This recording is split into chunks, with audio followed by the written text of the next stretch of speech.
Boa tarde. Benvidos a esta nova sesión dos LUNS do Ateneo. Dende a súa fundación, o Ateneo de Santiago ven ocupando a sesión do LUNS inmediatamente anterior ao Día das Letras Galegas, unha conferencia sobre o escritor ou a escritora a quen se lle dedica ese día, impartida por alguén especializado no estudio de tal escritor ou escritora. De acordo con tal condición, este ano, en colaboración co Instituto da Lingua Galega, invitamos a profesora María Xesús Nogueira, en cuxo currículo, que enseguida resumirei, ocupa un lugar destacado a obra de Begoña Camaño.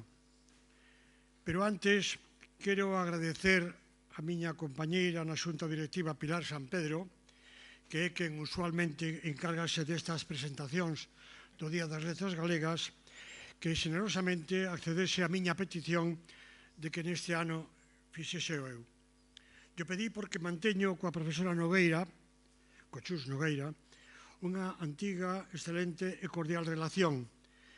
Desde que foi alumna miña, alumna moi salentable, nas clases de literatura española na Facultade de Filoloxía, e posteriormente como excelente compañeira de docencia da mesma facultade, onde chegamos a compartir algunha materia de doutoramento en literatura comparada, ela sobre poesía e paisaxe, eu sobre novela e cine. Unha proba, esta de compartir materia, horarios, cualificacións, que non sempre é cómoda e que neste caso resultou moi grata e proveitosa para ambos. En consecuencia, síntome moi honrado en darche a benvida, Chus, a este LUNS do Ateneo para que nos fales de Begoña Camaño. Pero antes, como é obrigado, permíteme que resuma o teu denso e brillante currículum. María Xesús Nogueira Pereira é profesora de literatura galega na Universidade de Santiago de Compostela e membro do Instituto da Lingua Galega. Licenciada en Filoloxía Hispánica en 1991, en Filoloxía Galego-Portuguesa en 1993. Doutorouse en 2005 cunha tese sobre Álvaro Cunqueiro, publicada como libro en 2009. Foi a primeira presidenta da Asociación Galega da Crítica e directora da revista Dorna, Expresión Poética Galega. É autora de varios libros e numerosos estudios sobre literatura galega contemporánea, centrados na poesía galega actual, a literatura en relación co xénero, o medio ambiente e o poshumanismo. Dende hai 3 décadas ven exercendo a crítica literaria en diferentes medios. Entre sus libros mencionarei Soñadores e familia, os personaxes na narrativa de Cunqueiro, de 2009, Dicionario Lois Pereiro, de 2011, 13, Antoloxía da Poesía Galega Próxima, de 2016, Corpos, Territorios e Resistencias, de 2017, Xela Arias, Poesía Reunida, do 18, Xela Arias, O Territorios da Liberdade, no 2021, Xela Arias, De certo, A vida ía en serio, tamén de 2021. Ecocríticas, Palabras e imaxes, de 2022, Escribir para quen, Relecturas posibles de Luisa Villalta, de 2024. Como estudiosa de Begoña Camaño, asinou recentemente, xunto con Ana Romaní, Volveredes brindar por min, unha biografía de Begoña Camaño, libro que lle recomendo porque se trata dun excelente achegamento á escritora. A través dunha serie de mensaxes de correo electrónico que se intercambian as dúas autoras, Ana Romaní e María Xesús Nogueira, elas relatan e comentan a vida e a obra da escritora. Ana detense máis nas circunstancias e Chus analiza os escritos de Begoña. E mañán presentarase no Salón Nobre de Fonseca o libro coordinado pola doutora Nogueira e publicado por la USC, Begoña Camaño, Mudar o Mundo. Chus, tes a palabra.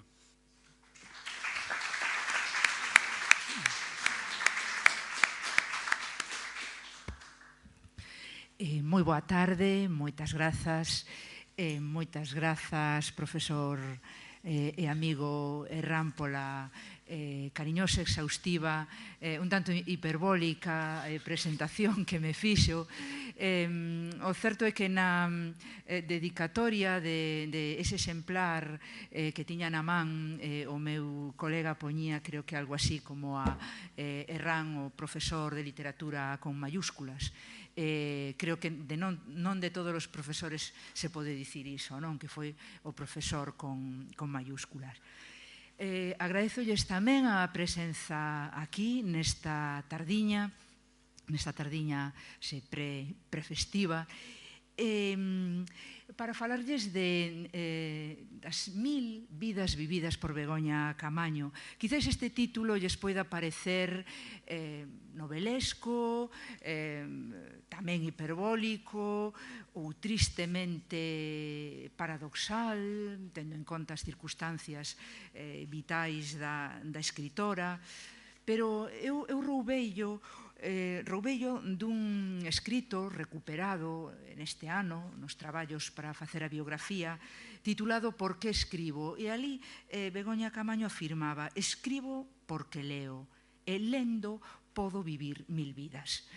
Creo que o título apunta á centralidade que a lectura tiña na súa vida, pero tamén na súa obra, pero ademais creo que é representativo efectivamente das 1000 causas, 1000 asociacións, 1000 actividades nas que se implicou ao longo dunha vida non excesivamente longa, e das que lles falarei aquí.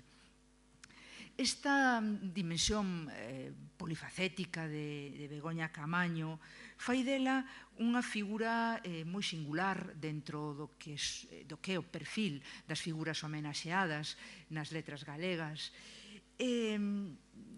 Foi unha muller que faleceu a idade de 50 anos, como poden ver na diapositiva, autora de 2 novelas. Únicamente, tense dito, únicamente, parece que sempre é unha chata, o volume dunha produción literaria, Circe ou o pracer do azul en 2009, Morgana en Esmelle en 2012, 2 novelas que sorprenderon no seu momento as lectoras, os lectores, a crítica, mesmo que foron premiadas, que tiveron unha extraordinaria acollida, pero a diferenza do que acontecía con outras voces, do que adoita acontecer, sobre todo con voces narrativas, pero tamén poéticas, ninguén sabía da faceta de escritora de Begoña Camaño, nin apenas o seu círculo máis próximo. Non publicara ningún relato con anterioridade, ningún poema, ningún texto nunha revista, o cal incrementou tamén, acentuou esa sorpresa. E outra peculiaridade é que era allea aos ámbitos académicos e institucionais, porque a súa profesión era a de xornalista. Farei logo un percorrido pola súa biografía, deténdome en aspectos da súa vida que me parecen relevantes para comprender a súa obra, a que me dedicarei na segunda parte da miña intervención.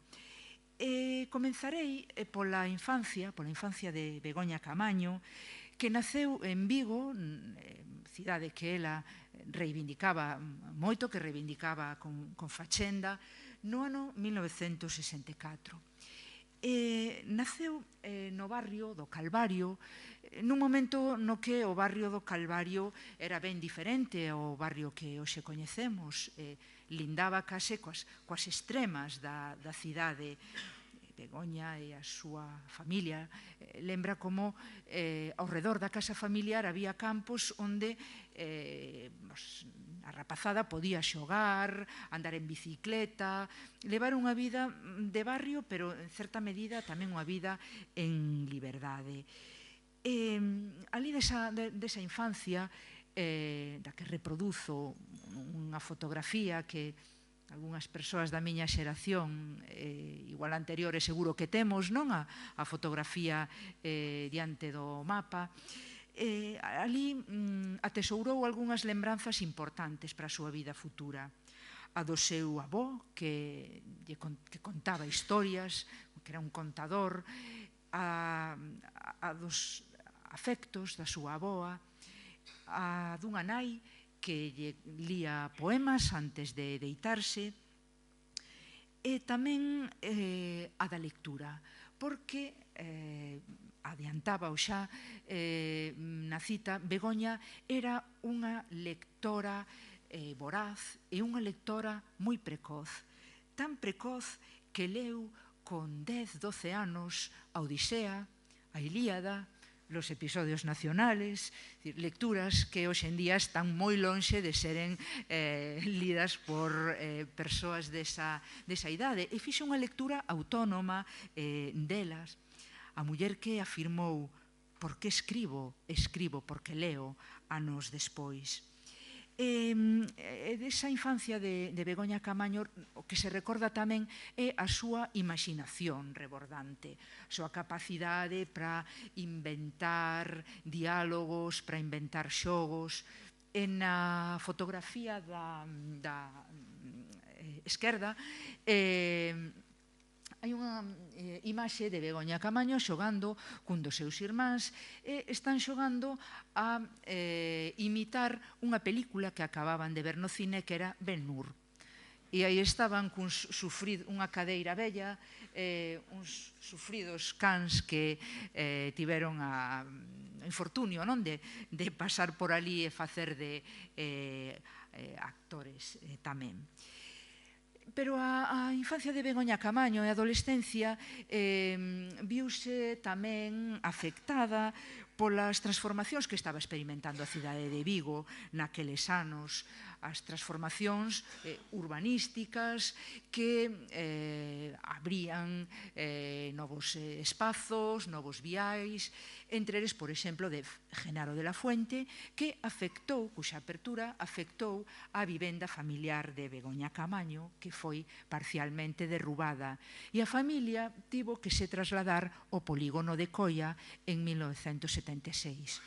Coia, naquela altura, era un espazo prácticamente aínda en construción, un espazo de aluvión da poboación que chegaba a Vigo para traballar na industria do momento.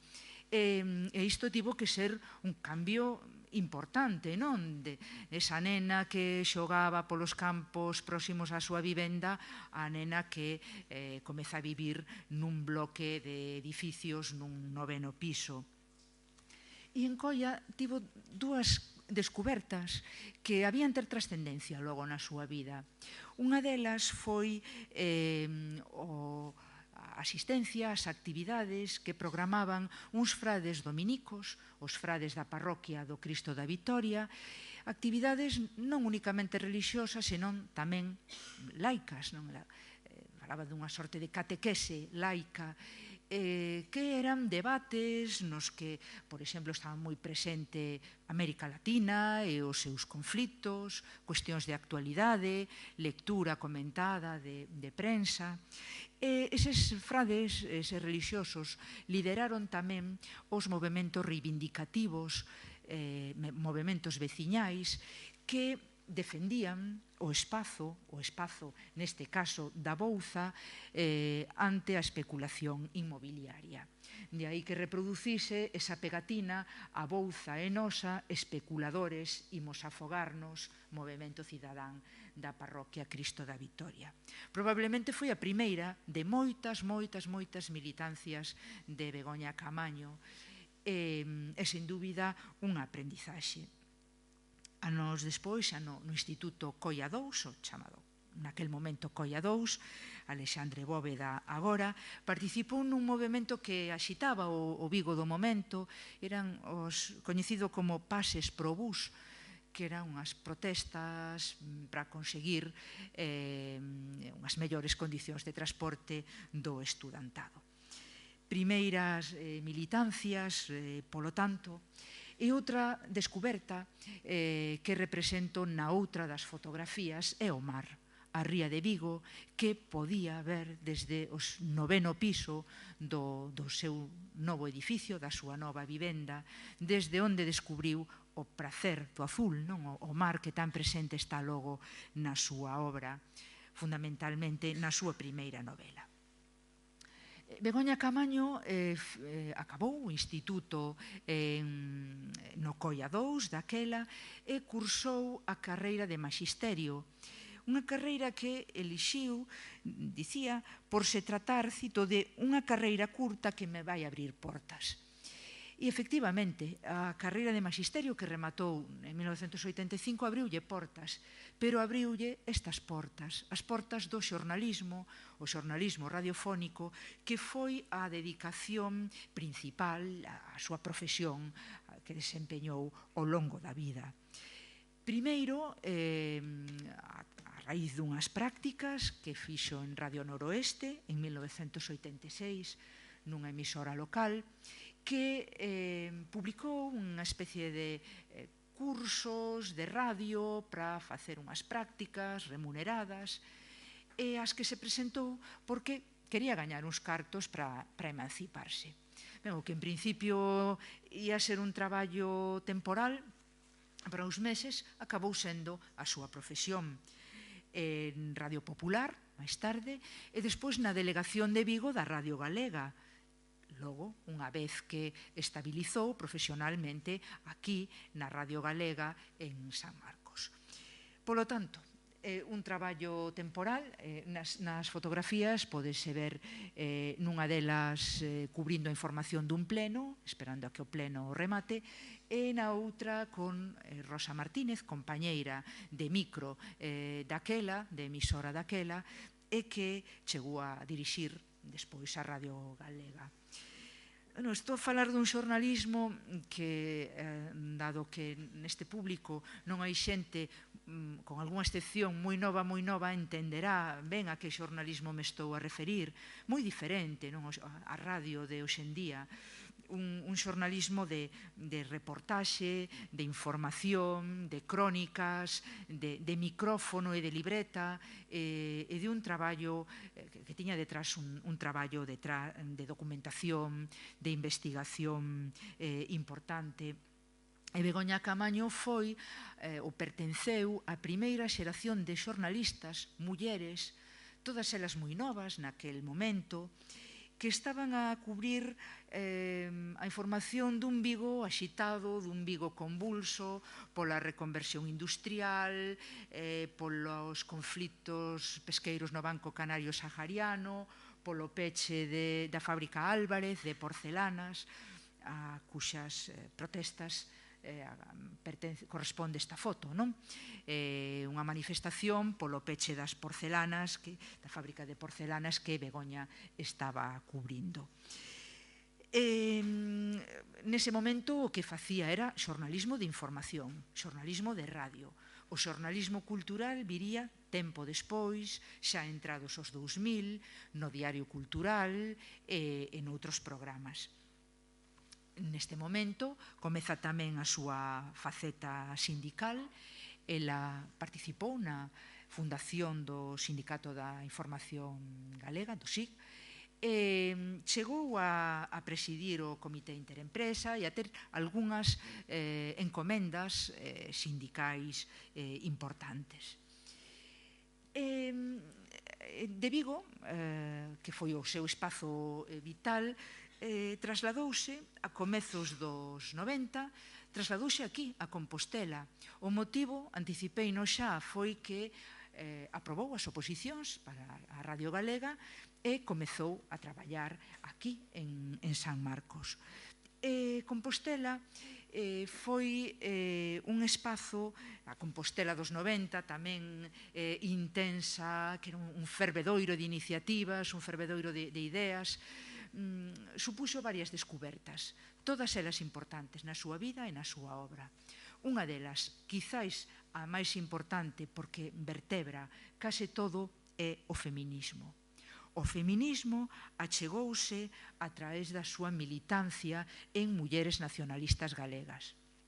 A fotografía primeira, da dereita, superior dereita, se non o estou dicindo mal, deben disculpar porque son un pouco disléxica, entón non é de extrañar que este asinalando a dereita espacial cando quero dicir a esquerda, pero corresponde a unha asamblea de mulleres nacionalistas galegas que levaba por título Feminismo, un outro mundo posíbel.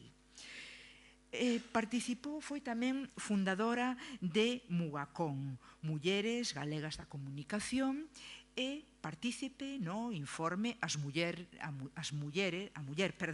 nos medios de comunicación galegos, imaxe e protagonismo do ano 98. Participou na Marcha Mundial das Mulleres, xa nos 2000, e no 2000 asistiu como representante da coordenadora galega a Bruxelas e en 2001 a Quebec. A Quebec pertence esa outra imaxe superior esquerda.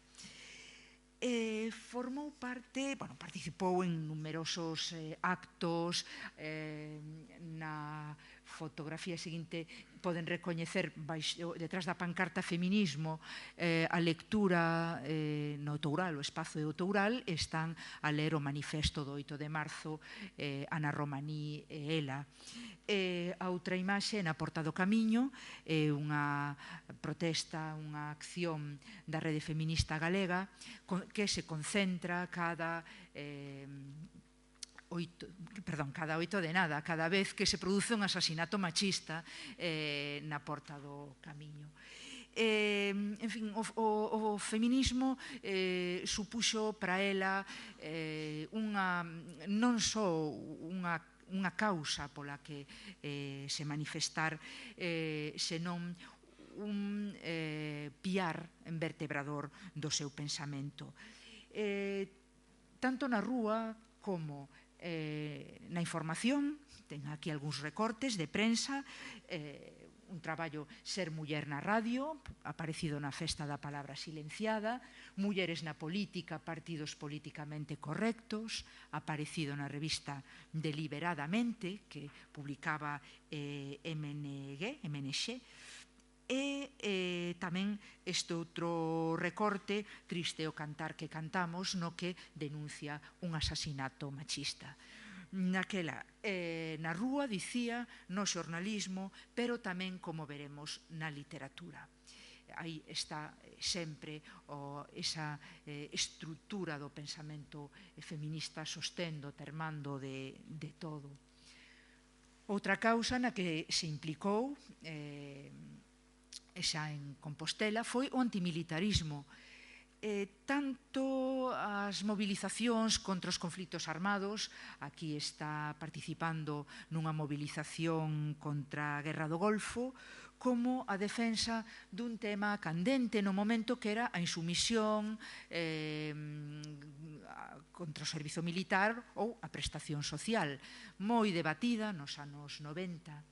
E sobre a que se pronunciou na revista AR, revista antimilitarista galega, da que foi cofundadora en 1994. E un recorte da revista, dunha colaboración súa na revista AR. Moitas máis causas, vou enumerando de maneira rápida os movementos antiglobalización. Asistiu ao Foro Social de Porto Alegre, pagando a súa propia viaxe, non foi financiada por ningunha asociación, en 2001. Solidarizouse coa defensa dos presos independentistas galegos en 2007, coa defensa da Casa Encantada cando foi desaloxada, coa defensa dos dereitos dos traballadores, dos medios públicos, nas movilizacións do Prestige, que por citar tan só algunhas delas, e, por suposto, co idioma galego, que considerou, cito, un idioma é algo precioso, único, o froito de séculos de traballo, cultura, discusións e consenso. A desaparición dunha lingua, de calquera, debería ser considerada un drama para o conxunto da humanidade. É un fragmento dunha entrevista de 2010, dunha entrevista que lle fixeron en El Correo Gallego. A parte desta militancia, Begoña Caamaño velou sempre polo uso dunha lingua de calidade no xornalismo. Este perfil que estou trazando dunha muller que viviu 1000 vidas non quedaría completo se non falase dunha faceta máis, que é a faceta de viaxeira. Begoña Caamaño era unha viaxeira intrépida moitas veces, incansable, infatigable, que nun momento determinado escribiu: viaxar é como ler, unha porta magnífica ao coñecemento. E creo que así concibía ela as viaxes, como portas ao coñecemento que permitían medrar, que permitían transformarnos. Desde finais dos 80 viaxou por curiosidade, viaxou por motivos profesionais. Por exemplo, en 1991 formou parte da delegación que acompañaba a Manuel Fraga na súa visita a Fidel Castro en Cuba, ia formando parte desa delegación. Aí xurdiu un vínculo con Cuba moi intenso, a illa volvería en numerosísimas ocasións, un vínculo reforzado pola súa afección á música cubana.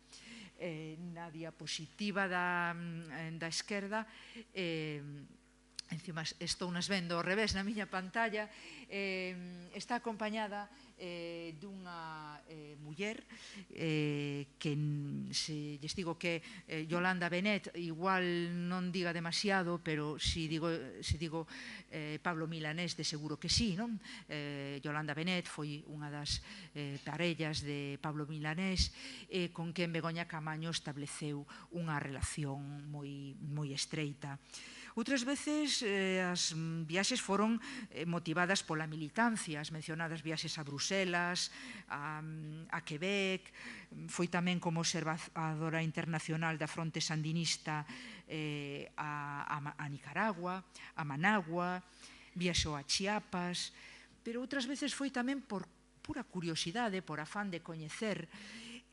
Mesmo podemos dicir que cun importante grao de atrevemento, de intrepidez. Así acontece con esa fotografía que está tomada nunha viaxe a Senegal a mediados dos anos 90.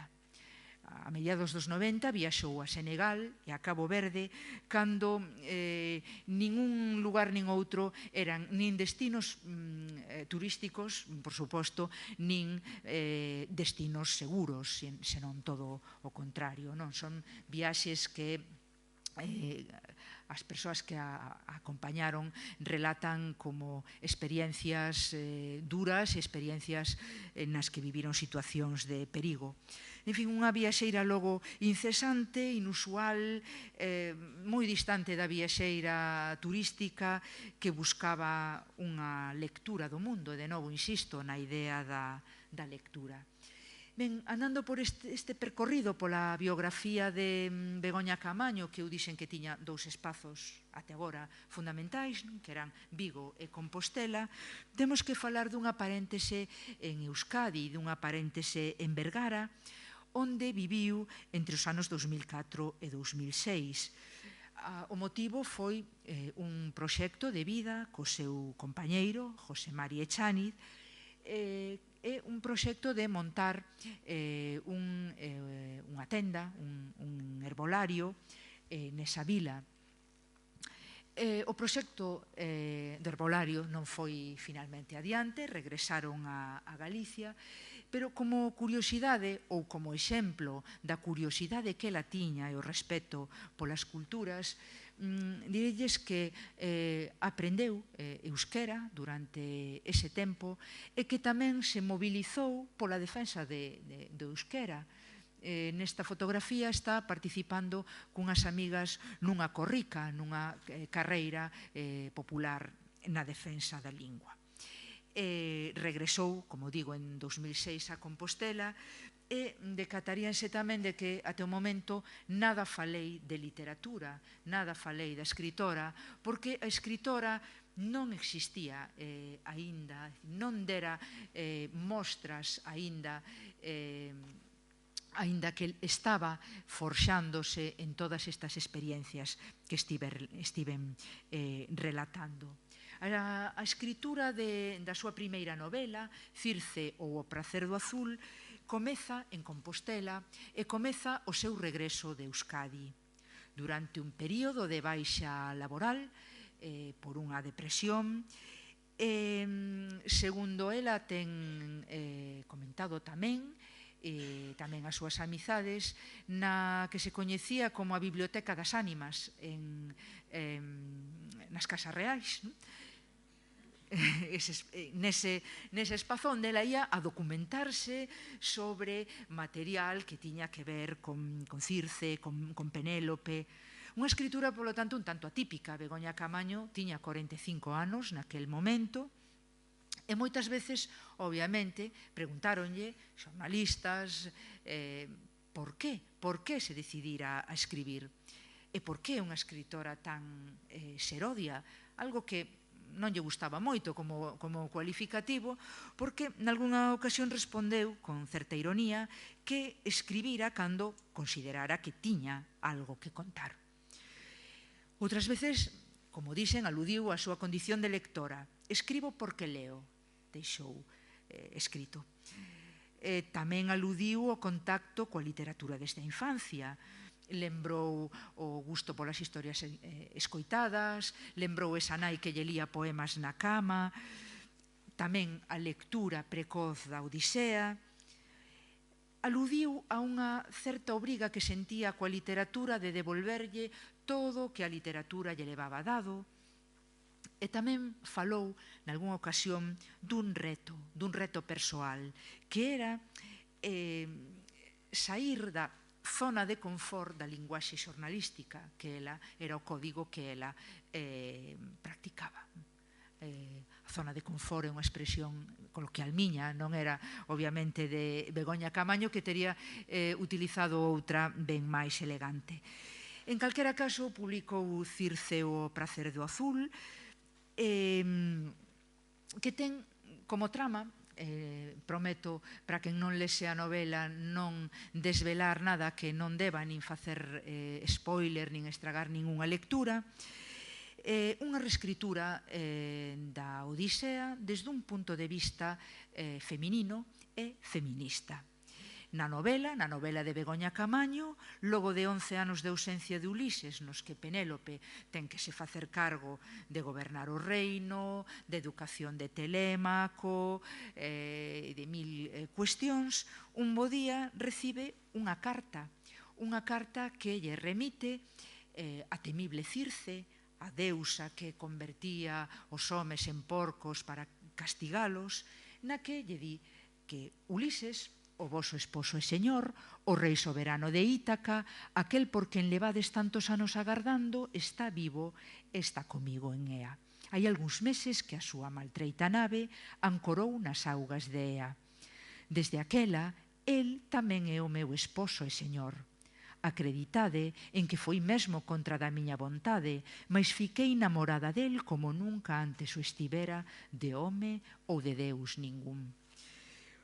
A reacción de Penélope ante semellante misiva, a reacción que cabería esperar sería cando menos de rivalidade, de enfado, de animadversión, cando en realidade na novela ocorre todo o contrario, e entre Penélope e Circe xorde unha relación epistolar que permite ir profundando nos dous personaxes femininos que van revelando as súas confidencias, os seus segredos.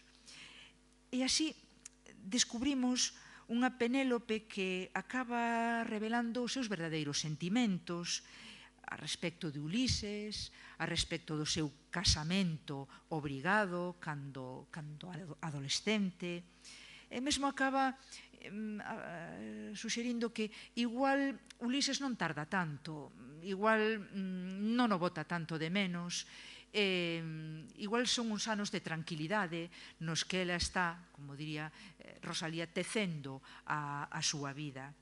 E tamén descubrimos unha Circe que explica que non é tan malvada e que en realidade converteu a illa de Eea nunha utopía feminista e que iso de que convertía os homes en porcos era unha lenda por min mesma alimentada e que me alegro de saber tan espallada, xa que o seu verdadeiro obxectivo é manter os homes arredados dunha illa que quixen converter nun asilo para as mulleres feridas e nun espazo de liberdade para insumisas. Circe, logo, vaise convertendo Circe o pracer do azul, refírome, nunha novela sobre a familia, sobre as imposicións, sobre o poder, sobre os modelos de relación e, sobre todo, sobre as posibilidades de se liberar das ataduras que, como mulleres, nos oprimen ou como muller oprime na narrativa a Penélope. E así acaba entroncando ou acaba tirando dun fío que xa escribira no ano 92 na poesía Xoana Torres, a quen Begoña Caamaño cita, cando presentaba esta Penélope tamén farta de esperar e que quería facérsela tamén a navegación. Existe a maxia e pode ser de todos. A que tanto novelo e tanta historia? Eu tamén navegar. Circe, o pracer do azul, logo, é unha novela sobre aquelas as que a historia silenciou. E non quero facer spoiler, pero vou ler un fragmentiño da última carta de Circe a Penélope, cando lle di: quen sabe, se cadra, algún día somos quen de mudar a historia que outros escribiron por nós, e ea terá ao cabo o privilexio de vos acoller e guardar. Tan só un último apuntamento breve sobre Circe o pracer do azul, que tivo unha exitosa acollida. Nunha entrevista que lle fixo José Manuel Vilachantres, Begoña Caamaño confesoulle de que unha das causas de escribir esta novela fora que non atopara nin en Homero, nin nas lecturas da Odisea, nin en todas as versións que se levan feito do tema, ningunha Penélope coa que se podía identificar. E, nunha entrevista oral, na que ela estaba distendida, dicía que todas as Penélopes lle parecían moi aburridas e que non se identificaba nelas porque eran figuras pasivas, aburridas, e que con esta novela querían escribir a novela que a ela lle gustaría ler. Sexa broma, sexa brincadeira ou non, hai moito de reflexión detrás, de relectura detrás de Circe o pracer do azul. 3 anos despois publicou Morgana en Esmelle, en 2012, unha novela que se volve mergullar na escritura, tamén desde un punto de vista feminista, de mitos, pero neste caso é a materia de Bretaña, unha materia que tanto leva atraído os escritores galegos, as historias de Merlín, de Artúr, os mitos atlánticos, os mitos celtas, cos que ela dialoga citando unha figura para ela moi querida, que é a de Álvaro Cunqueiro, a quen homenaxea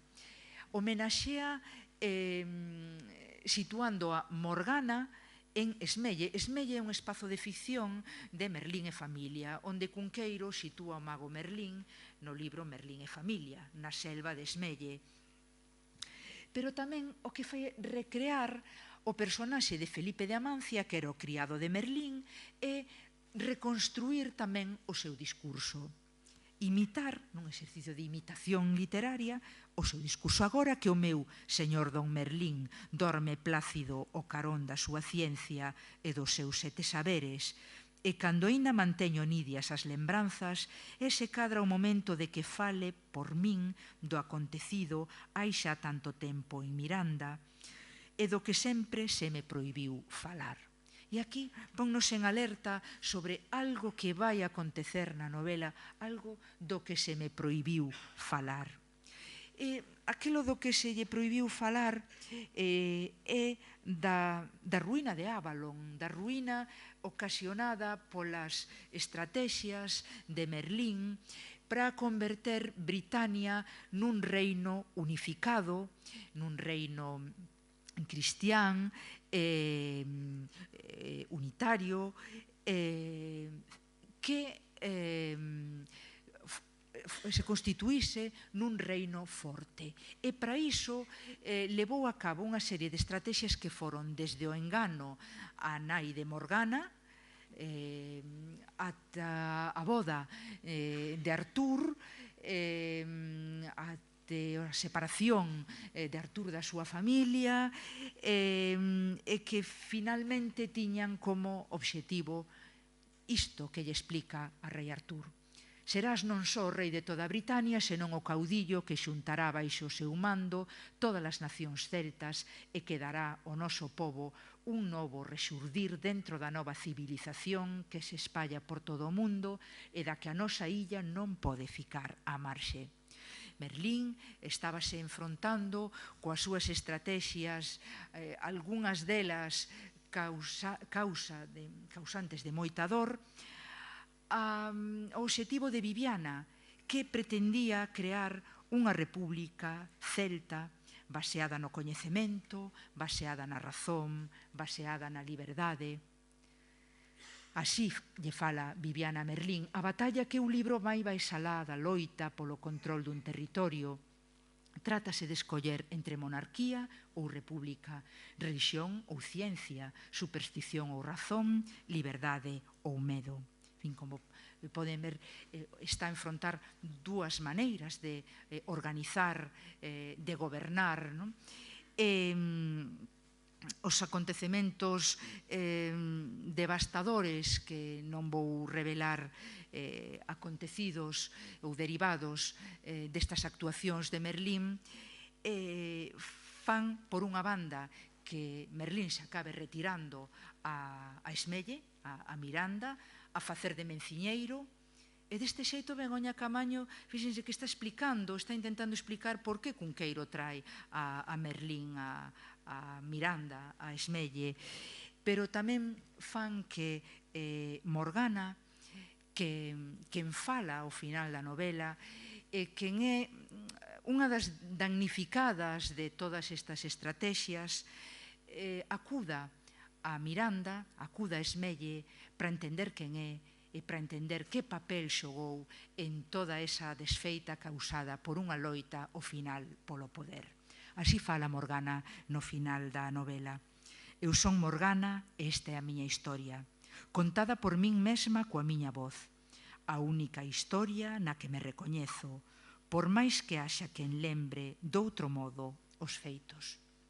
A obra, Morgana en Esmelle, devolve tamén a voz ás silenciadas. máis alá dese enredo que non quixen desenguedellar aquí porque sería prolixo, é unha reflexión sobre a culpa que arrastra Merlín ao longo da súa vida, e tamén sobre os límites éticos do poder, sobre até onde é ético chegar coas estrategias para conseguir unha finalidade. E isto, tal vez, no mundo contemporáneo e no día de hoxe tamén nos soe, non? E tamén nos pareza actual. Morgana en Esmelle, vou camiñando xa cara ao final, non quero cansalos. Foi unha obra moi recoñecida, obtivo prácticamente todos os premios da crítica, da Asociación Galega de Editores, da Asociación de Escritores e Escritoras en Lingua Galega, tivo un extraordinario éxito, pero esa alegría pola publicación e polo éxito de Morgana en Esmelle coincidiu con algo triste na vida de Begoña Camaño, que foi o diagnóstico da enfermidade que lle había de causar a morte tan só 2 anos despois. Foi un momento, como digo, contradictorio, no que, aínda así, participou en presentacións, na medida en que puido, en actos. Aquí está presentando Morgana en Esmella na Feira do Libro en 2012, na Carpa, con Víctor Freixanes, a outra persoa son eu, con algúns anos menos, e moito, moito frío, tanto frío case como facía onte na Feira do Libro, cando estábamos tamén a participar nunha mesa sobre Begoña Camaño. Os espazos anteriormente citados, Vigo, Compostela, o máis breve Vergara, hai que engadir nos últimos anos de vida da escritora, Chichiriviche, lugar que ela pensaba para o descanso, e as Illas da Arousa e a Illa de Lanzarote. O mar, a presenza do mar, unha vez máis, non na súa vida e na súa obra. Aínda así, nos últimos anos, a escritura acompañou a Begoña Camaño. Sabemos que así foi, porque falou de unha novela que era tamén unha nova reescritura, unha novela non nata, non unha novela da que só existe unha idea e algúns apuntamentos de documentación. Neste caso, o ciclo sobre o que tal vez escribise era o ciclo das 1001 noites e a figura de Xerezade. Xerezade, a muller que foi salvando a súa vida coas palabras, coas historias. De seguro que houve moitos máis proxectos inacabados. A min gustaríame recordar un deles e deixar aquí a referencia, porque falei da lectura e porque falei da viaxe. Viaxar para ler o mundo e viaxar para lerme é un texto que apareceu na revista Grial en 2014, aínda que Begoña Camaño, infelizmente, non puido velo. É un texto de encarga. Encargárallo porque estaba a traballar nun texto, nun estudo sobre mulleres escritoras e viaxes. E mandeille a varias mulleres. Gústame recordar esta historia porque creo que é bonita na medida en que dá a dimensión humana e o compromiso de Begoña Camaño coas cousas que facía e coa literatura. Dicía que se encarguei a varias narradoras un texto no que reflexionasen sobre en que medida a viaxe influíra na súa obra. A verdade é que crin que Begoña Camaño non mo ia enviar porque estaba atravesando momentos de saúde moi delicados, pero envioume un correo con moitos máis textos, un texto moito máis longo do que eu podía incluir, e coa petición de que fose eu que nos recortase. Recorteino como puiden, e con moita pena de deixar textos fora. Os textos son semblanzas, recordos de viaxes súas, de viaxes a Cuba, de viaxes a Senegal, de viaxes a Managua, de outra viaxe a Marrocos. Son textos moi breves, están accesibles na revista Grial, nesa referencia. Eu recomendo moito a súa lectura, porque asegurolles que son sorprendentes, non? Dan moi ben tamén a idea desa viaxe para coñecer o mundo. Ben, o caso é que tempo despois dábame pena os textos que quedaban fora e mandeinos á revista Grial. Na introdución, vou ler para pechar a introdución a estes textos, Begoña Camaño explica así: ler e viaxar no tempo e na xeografía, no interior da mente humana ou nas circunstancias que rodean a ese ser. Viaxar, no entanto, é ler o mundo sen intermediarios, sendo a protagonista da lectura. E de novo a lectura, e de novo a viaxe, a escritura. Ben, como espero poder transmitirlles, Begoña Camaño foi unha muller que deixou no sentido literal e tamén metafórico 1000 vidas vividas. Moitas grazas e quedo a disposición para calquera dúbida que queiran que aclare.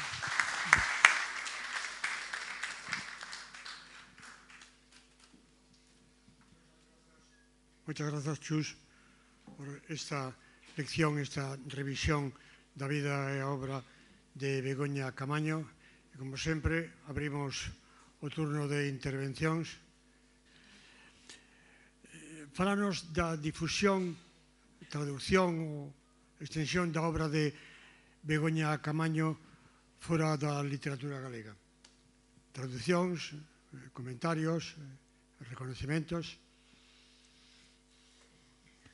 Ben, pois a obra de Begoña Camaño foi traducida, os dous libros foron traducidos ao castelán, publicados na mesma editorial Galaxia, pola mesma editorial Galaxia, na colección Mar Maior, e Circe foi traducido tamén ao portugués.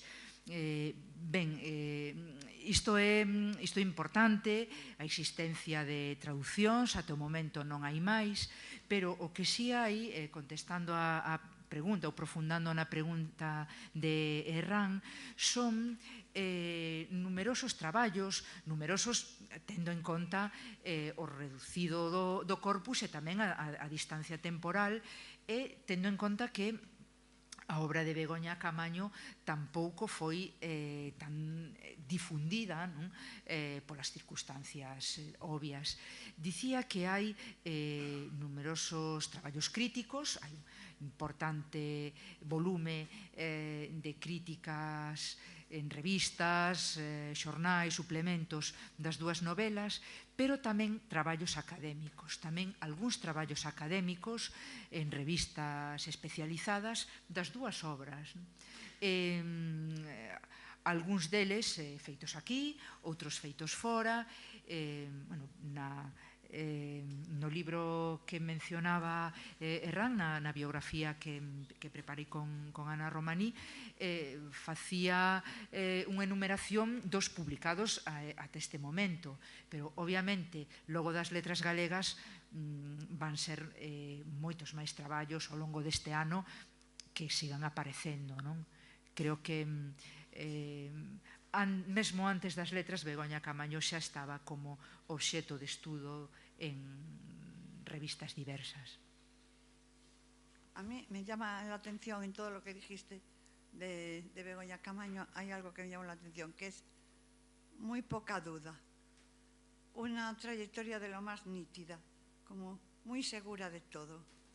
He hecho en falta un poco de, bueno, visto así, claro, en este tiempo de la conferencia, como que tenían las cosas demasiado claras, ¿no? Sus opciones muy nítidas, muy de una pieza. Las causas elegidas desde el principio. Yo supongo que, bueno, me falta una pizca de duda ahí. Y luego, respecto a lo de las traducciones, a mí me resulta insólito lo difícil que es que la literatura gallega y del País Vasco, de Euskadi, se traduzca tampoco. Para mí es incomprensible. Supongo que a lo mejor en el caso de Begoña Camaño, como es una literatura culta, y a mí son dos temas que me interesan especialmente, el ciclo artúrico y la Odisea, literatura culta que, aunque nos llama a los movimientos y a los problemas de ahora, no es actual, y su lenguaje, para mí, es un lenguaje muy depurado. Entonces, claro, es lógico que tenga muchos estudios en ámbitos académicos y cultos y que sea más difícil dar el salto a lo más popular, digamos, en este momento, ¿no? Que todo tiene que ser cosas más de, bueno, mi pareja me pega o... Bueno, en fin, ya me entendéis. Pero bueno, a mí sus novelas me encantaron y espero que se lean muchísimo. Ben, pois moitas grazas. Con respecto ao primeiro, ia dicir que tal vez fose a miña implicación ou paixón explicando, pero o certo é que Begoña Camaño era de afirmacións bastante rotundas, non? Era unha persoa de afirmacións e de decisións bastante rotundas, como, por exemplo, a que antes citaba, non? Facer ese curso de radio para emanciparse e meterse a traballar na radio, así cando menos é recordada. Creo que dúbidas, obviamente, dúbidas hai moitas, creo que tamén detrás das afirmacións máis rotundas. Outra cousa é que o seu discurso fose construído e fose exposto, creo que con solidez. Creo que tamén porque era unha persoa con moitas lecturas detrás, con moitas reflexións detrás, pero sí, desde logo, a seguridade das súas decisións e das súas afirmacións é algo que chama a atención. Con respecto á traducción, non podo máis que concordar. Engadiría aínda algo máis. Máis difícil aínda que traducilo e logo difundilo, porque hai obras que sí están traducidas ao castelán, pero que non están funcionando no castelán por falta de mediación, por falta de difusión. E si é verdadeiramente algo que dá pena que sexa así, moito máis aínda coa literatura en euskera. Con respecto tamén a outra terceira cuestión que estaba aí, da dificultade ou do grau de dificultade de lectura, obviamente unha literatura elaborada, unha literatura coidada, que sí, hoxendía que se afasta da literatura bestseller, que dificilmente pode funcionar neses circuitos. Non sei se respondín a todo. Boas, antes que nada, moitas grazas pola presentación. Eu quería preguntar dúas dúbidas que máis ou menos están relacionadas. Unha é se Begoña Camaño tiña máis obras pensadas ou planeadas nesta estela de recuperación de temas clásicos, e a segunda é se algún académico ou se algunha persona tivo a capacidade de acceder ao seu arquivo personal e de observar se existían textos que permanecen inéditos e que se poden publicar nun futuro. Ben, con respecto ao primeiro, ela falou a algunhas persoas do seu interese por traballar nun novo mito, na reescritura dun novo mito, que era o mito do personaxe de Xerezade, da contadora das Mil e unha noites. Pero non chegou a escribir.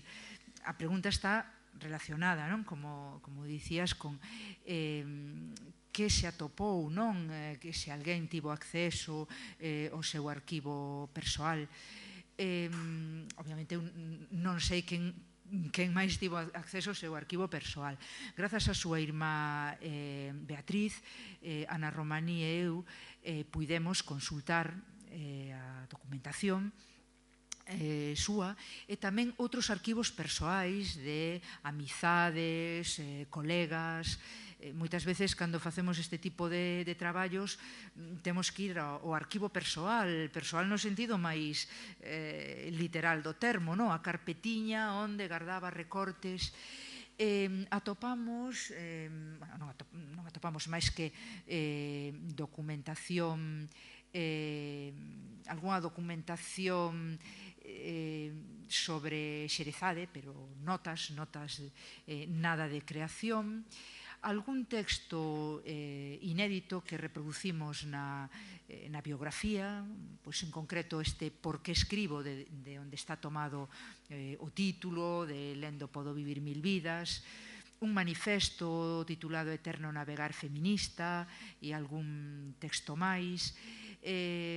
Sabemos que tiña en proxecto escribir unha biografía sobre a súa bisaboa, que se estaba documentando, que levaba anos documentándose sobre unha biografía sobre esta muller, que era unha muller que se establecera no Calvario, que criara a súa familia con moitos esforzos. Pero se a pregunta é se atopou, se hai constancia de algún texto inédito, pois é que non hai. Mais alá, xa digo, deste tipo de textos puntuais, curtos. Ben, pois despedimos a sesión. Muchas grazas.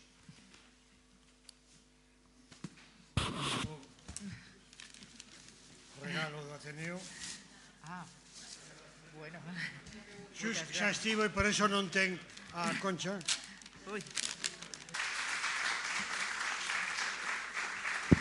Moitísimas grazas ao Ateneo e tamén pola atención.